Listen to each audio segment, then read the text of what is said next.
Assalamualaikum warahmatullahi wabarakatuh. Salam guru penggerak. Saya dengan Lili Supendi SPD dari SMA Negeri 1 Cicalengka, serta pendidikan guru penggerak angkatan ke-7. Pada kesempatan ini akan menyampaikan aksi nyata modul 3.1 tentang pengambilan keputusan berdasarkan nilai-nilai kebajikan sebagai pemimpin. Selamat menyaksikan. Aksi nyata ini telah saya lakukan berdasarkan dengan kasus nyata yang telah dialami kepala saya, tentunya dengan beberapa nama yang saya samarkan. Deskripsi kasus yang terjadi. Budi, bukan nama sebenarnya, adalah murid kelas 12 IPS. Menjelang ujian akhir sekolah, Budi sudah sebulan tidak masuk sekolah tanpa keterangan. Selain itu, Budi juga terlibat komunitas kekerasan dan perkelahian di luar sekolah. Sebelumnya, upaya restitusi dan penanganan melalui wali kelas, BK, dan keluarganya sudah dilakukan. Namun hal tersebut sepertinya hanya memberikan perubahan sementara waktu. Selanjutnya, ia kembali kepada pola perilaku yang tidak sesuai dengan perjanjian dan keyakinan sekolah. Bahkan sudah sampai peringatan 2. Pada satu sisi ini, saya bersama tim kesiswaan menghadapi dilema. Apakah harus menegakkan budaya disiplin sekolah dengan menjalankan peraturan yang berlaku? Artinya, Budi harus sudah memenuhi syarat untuk dikeluarkan. Tapi di sisi lain, berdasarkan rasa kasihan dan kemanusiaan, tetap memberikan kesempatan kepada Budi untuk menyelesaikan pendidikannya di SMA dengan mengikuti ujian sekolah. Pertimbangannya, Budi merupakan anak yatim piatu, di mana kerabat keluarganya tidak terlalu peduli. Boleh dikatakan, Budi tidak memiliki sosok teladan dalam keluarganya dan tidak ada bimbingan yang baik. Jika Budi dikeluarkan dari sekolah, maka Budi tidak bisa menuntaskan pendidikannya di SMA dan akan semakin jauh terlibat dengan pergaulan yang tidak baik tanpa bekal apapun di masa depannya. Akhirnya, setelah berdiskusi dengan rekan tim kesiswaan dan berkonsultasi dengan pimpinan, maka kita bekerja sama dengan wali kelas dan guru PAI berupaya menemui Budi yang memang sudah kabur dari rumah kakaknya. Dan itu, saya juga bekerja sama dengan teman satu komunitasnya untuk menasehati dan membujuk Budi agar dapat menyelesaikan studinya dengan mengikuti ujian sekolah. Akhirnya, bekerja sama yang melibatkan berbagai pihak, alhamdulillah Budi mau mengikuti ujian sekolah dan menyelesaikan tugas-tugasnya yang tertunda. Paradigma yang terjadi, paradigma yang ada dalam kasus tersebut adalah rasa keadilan lawan rasa kasihan.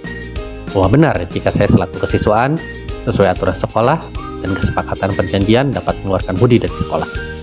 Bahwa benar juga jika saya selaku kesiswaan berdasarkan rasa ingin menolong dan kasihan dapat tetap memberikan kesempatan kepada Budi untuk menyelesaikan sekolahnya dengan mengikuti ujian sekolah. Prinsip berpikir.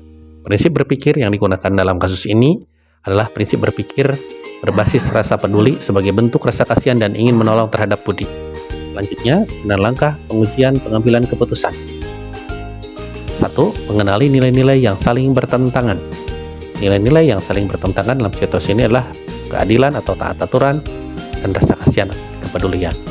2. Menentukan siapa yang terlibat. Yang terlibat dalam dilema kali ini adalah saya selaku kesiswaan yang melibatkan Budi selaku siswa, rekan kesiswaan, pimpinan, wali kelas, dan BK, serta guru PAI. 3. Mengumpulkan fakta-fakta yang relevan.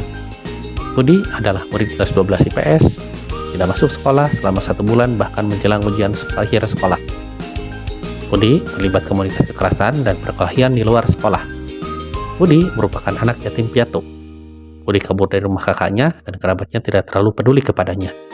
Budi sudah mendapatkan restitusi dan penanganan baik dari wali kelas dan guru BK, bahkan sudah SP2.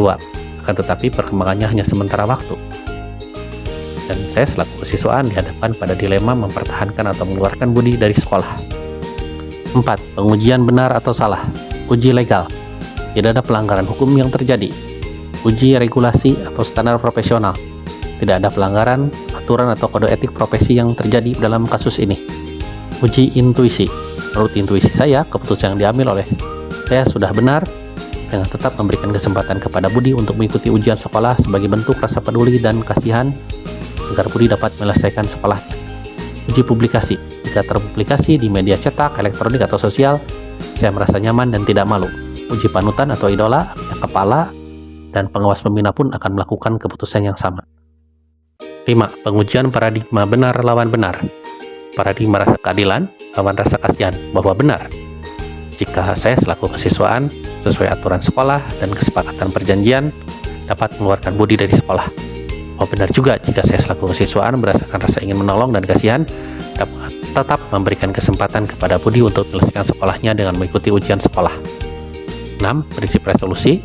Prinsip yang saya gunakan dalam hal ini adalah prinsip berpikir berbasis rasa kepedulian agar Budi dapat menyelesaikan sekolahnya untuk mewujudkan cita-citanya di masa yang akan datang. 7. Opsi trilema. Saya selaku kesiswaan bekerja sama dengan wali kelas dan guru PAI, selain itu meminta teman satu komunitas Budi untuk menasihati dan membujuk Budi agar bersedia mengikuti ujian sekolah. Hal ini terbukti efektif dan berhasil.